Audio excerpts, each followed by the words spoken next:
Okay, so welcome to poster session 3. This is Monday's session, Q&A, and we have some great session presenters here with us. Our first person up is Chip. So Chip, tell us your name and your title of your poster. Hi, everybody. I should have changed my Zoom name to Chip Dugan. My poster, if I'm correct, is a survey of speech pathologists regarding laryngeal massage on singers. That sounds correct. That's at least the ballpark. A very interesting topic, which is very near and dear to my heart, because we share a common line of research. So you mentioned hardball. That's what that means. Say that again. You're gonna. No difficult questions out of me.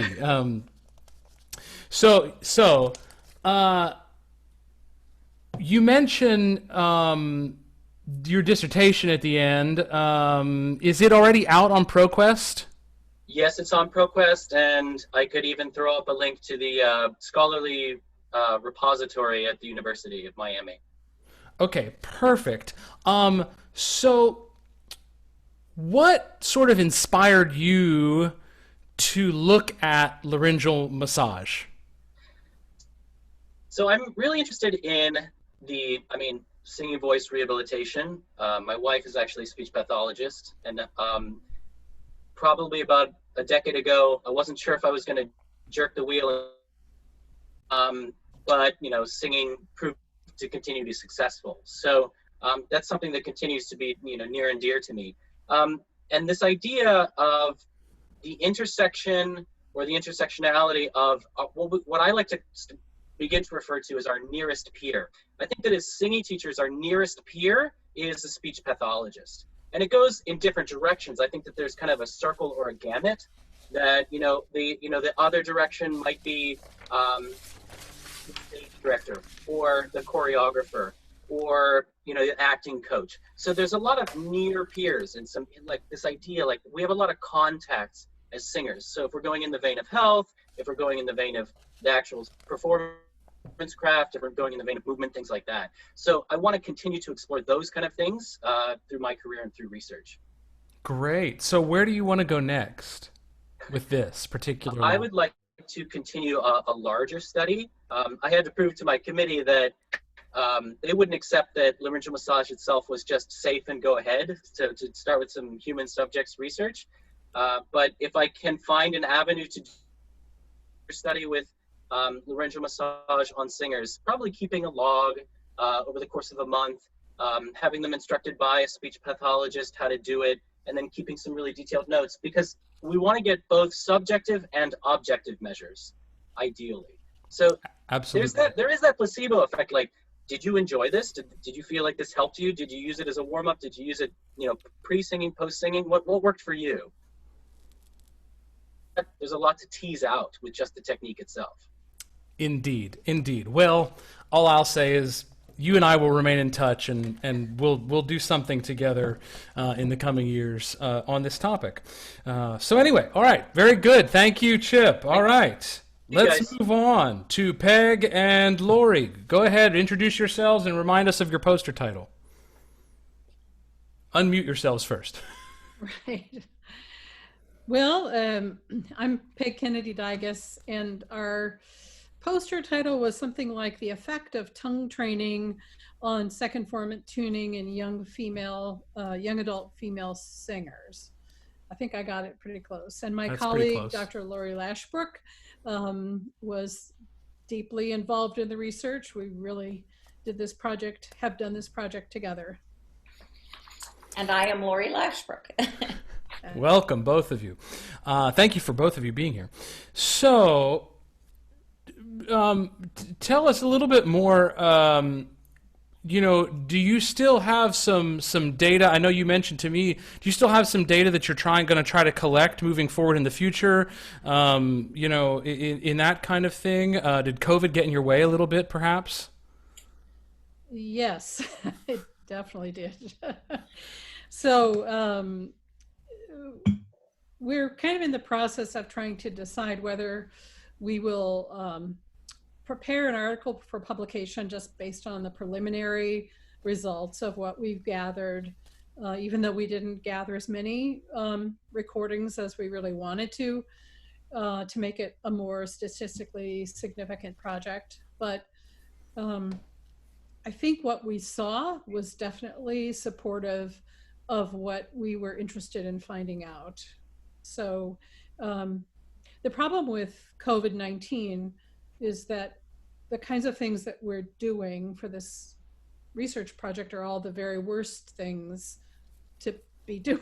I mean, we had a research microphone 15 centimeters from the lips of these students. We were coaching them for 30 minutes. We were re-recording, and then the next person would come in. So there's nothing good about what we're doing. And of course, right now, all this type of human subject research of this nature has been shut down. Yep. So we can't continue it at the moment.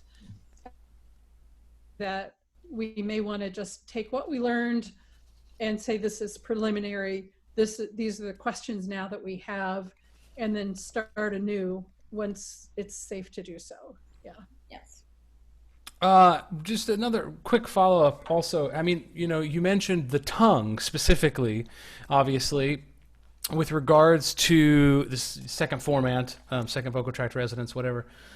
Have you considered other parts of the vocal tract, specifically looking at changes regarding the second format? We were focusing on a connection between training tongue position, which is really probably the most applicable articulate, changing the second formant. We were interested in thinking about our control group and our experimental group. The control group being a group where we coached just with open vowels. The experimental group, we were really working with the closed vowels as well as the vertical changes.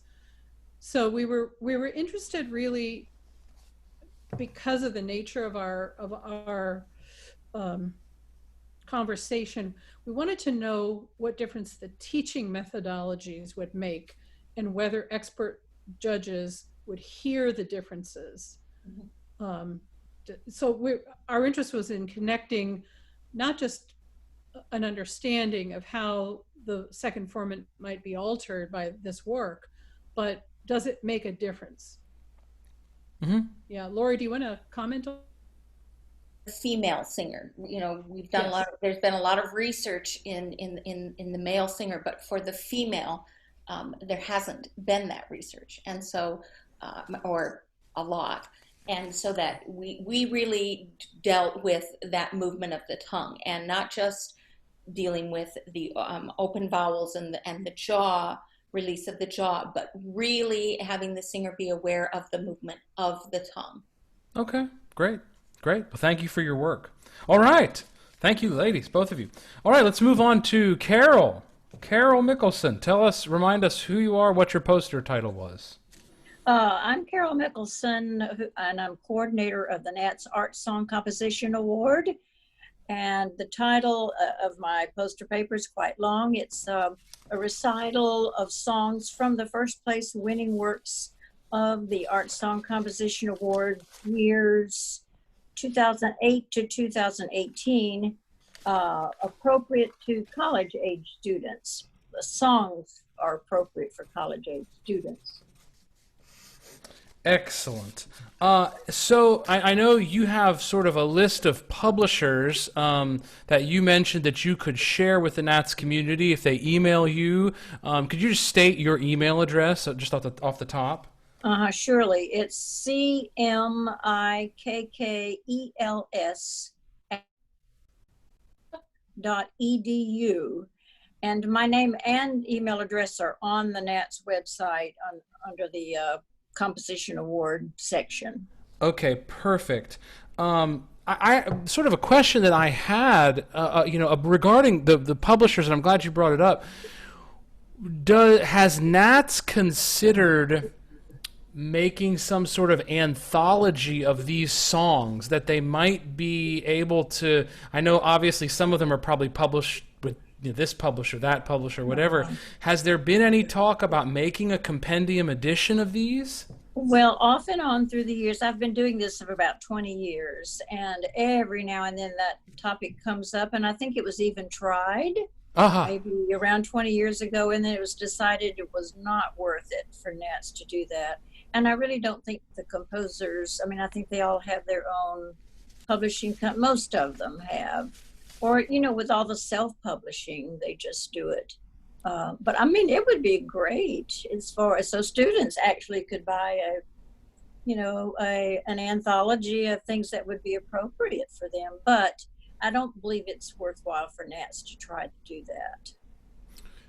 Sure. I mean, it was just sort of obviously someone's thought of it before. I wasn't the first. Yeah, right. I mean, that's great. And I mean, it's wonderful. We've had a couple of different Nats initiatives as part of these posters this round, and that's been very nice to see. The last session we did, we had this current Nats Art Song Award winner with Kurt Erickson and Andre Chang Yes. doing a session. So thank you so much for your work and doing this for 20 years. My gosh. Yeah. Let me just on behalf of the Nats community say thank you for You're very welcome. It's been great. All right.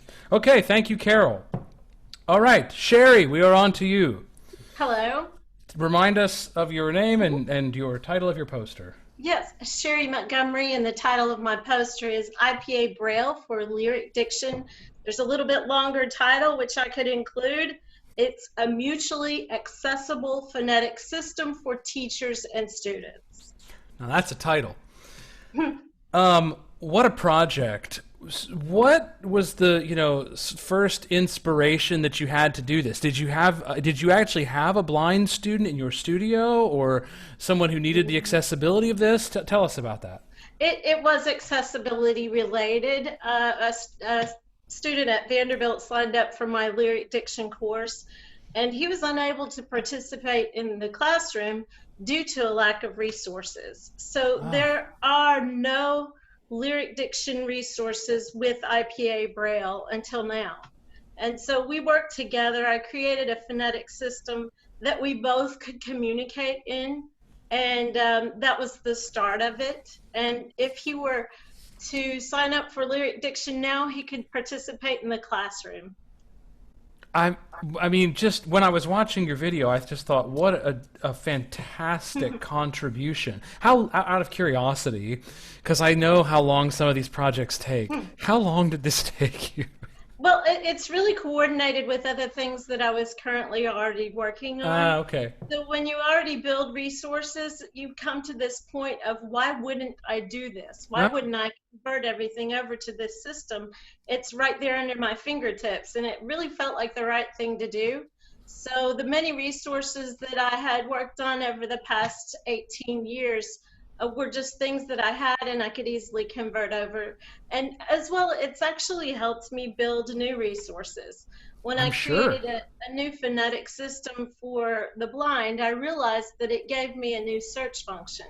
So I used this new phonetic system to search for a frequent occurrence of sounds in lyrics. So I'm able to take thousands of lyrics, search those lyrics for a frequent occurrence of any given sound, and know exactly which song has the most occurrence of that sound, or which phrase, for example, has the sound. And there's one interesting one in Italian.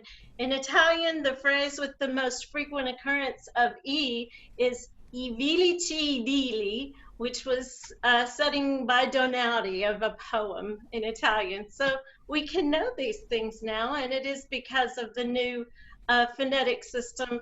It's intuitive for the sighted as well as the blind, and then it also is a great research tool. So it goes in different directions in a good way. Well, I was most impressed. Thank you so much for your work and your contribution. Yeah. Thank you, Sherry. All right, moving on. Deborah, hello. Hello, I'm Debbie Popham. My poster was on more than tessitura, quantifying the contour of a melody. I think I got that right. I believe so. I personally know how difficult and time-consuming it can be to quantify tessitura. Do you hope that this method, that you've come up with for the poster, do you think that you might try to publish the method itself in an article or something like that? Possibly. I need to get a much bigger database of songs. It took me longer than I anticipated when I was like, I'm going to start with 3. And then I started doing the low key, and then I realized I didn't need to do that since it's duplicated. I just had to change it. But it did take longer, and I'm not sure at the moment that I'm 100% happy with the way that I configured it. I'm still trying to figure out how do you put into a graph or into a system something that is sound when there are so many elements. When I was talking about pitch and tessitura being slightly different, approach from ascending versus descending, and how long something is sustained. So I think this is worthwhile. I know it would have helped me immensely when I first started teaching if I could go to something and look at it on paper and say, okay, this hangs out too much in between B4 and D5. I need to look at this, even though they call themselves What's a wrong with soprano. those pitches? Yeah, even though they call themselves a soprano and they have those pitches, I need to look at the low key for this particular singer. I think it would have helped speed along my teaching, my understanding of how to assign repertoire faster than just trial and error. So with your method, though, you think that it would be better using your method to catalog a whole bunch of songs, which takes time per song, rather than a teacher being able to take your method and analyze a bunch of songs with it themselves to choose semester repertoire? I think both. I think Okay. the by the time I got to the 3rd song, I was able to do it faster. So I think the more that you were to do this method, the easier it would get. Also, I think the other way, I think if you had for you, it would be easy to just pick through and say, these are my singer's strengths. We're going to use this for contest. These are my singer's weaknesses. We're going to use these for growth. Sure. So I think it's twofold. I think doing the work yourself makes it, you get to a point where you can do it faster and you get to understand the songs in a different way, but having the material already presented for you can cut down on some of that work. That's fantastic. I just remember when we did the Britten database, I wanted to punch myself because we counted every occurrence of every pitch, and you would do 10 songs in a day, and you just want to slap yourself Yeah. silly. So, Well, and I wasn't even sure, do I count per quarter note Right. equals 60, because some of the songs are different tempos, and I was just like, 1 unit. I'm calling it a unit. yeah. Yeah. Well, congratulations, and we look forward to hearing more about that. Thank you. All right, very good. Jamie, you are up. Remind us of your poster and who you are and who you... Yeah, go ahead. Hi, everybody. I am Jamie Reimer, and I teach at the University of Nebraska. My poster, in collaboration with my partner in crime, who will introduce herself in a second, is the responsibility of the voice teacher to share their wisdom with aspiring young collaborative pianists. Stacey, would you like to introduce yourself? Yes, I'm Stacey Hainline. I'm at the University of Nebraska, Omaha. All right. So,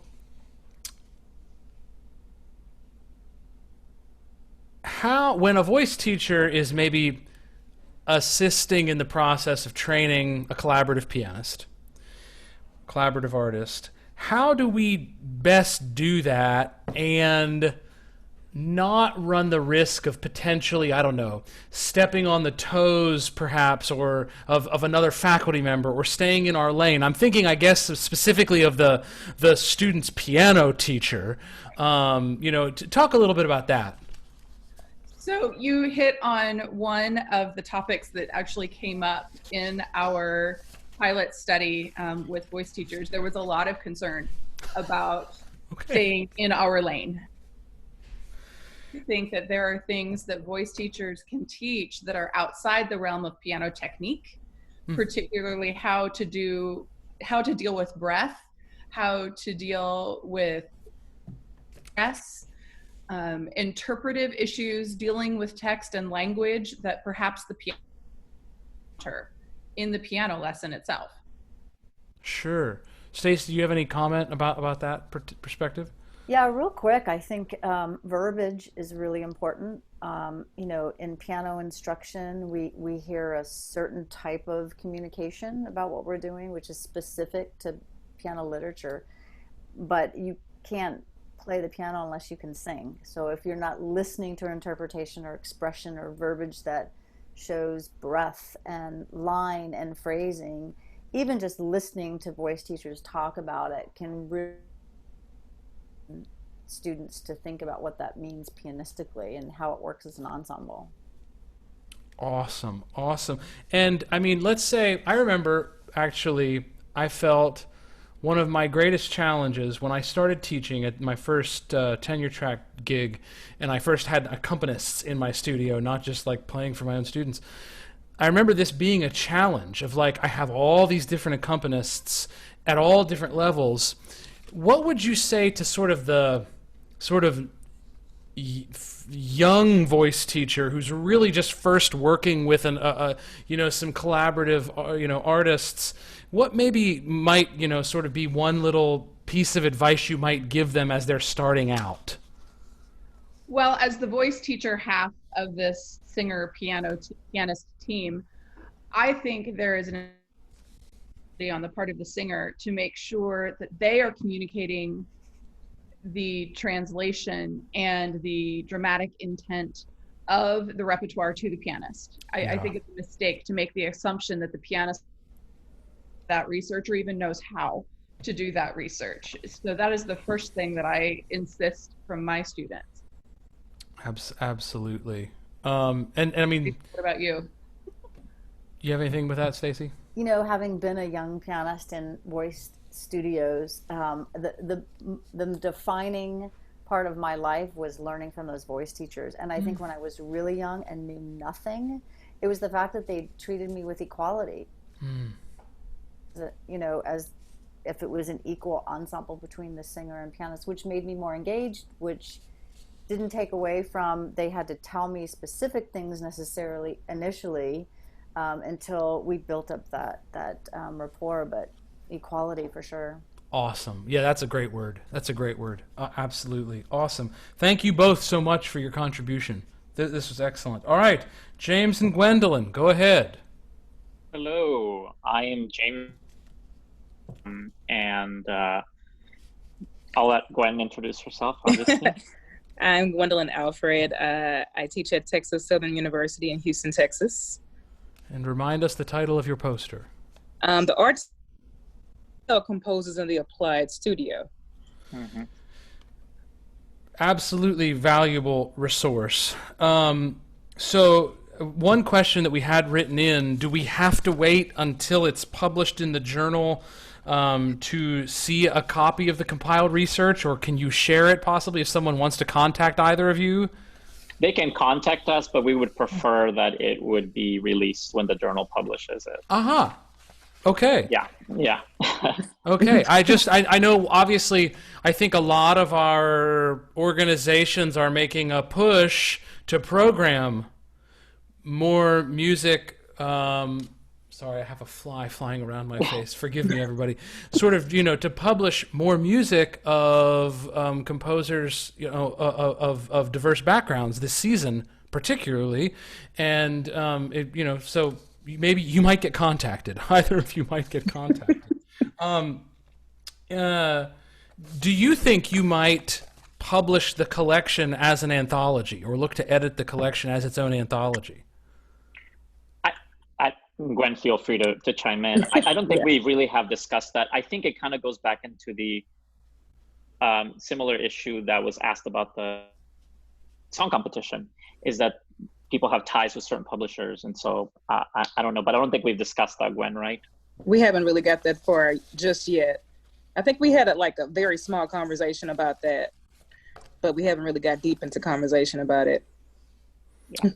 Well, I mean, I applaud you both for championing work that needed to be done, because this is, I know, something that the advocacy group is looking at, the Nats Advocacy Committee, and a lot of other groups are like I said, are looking at right now.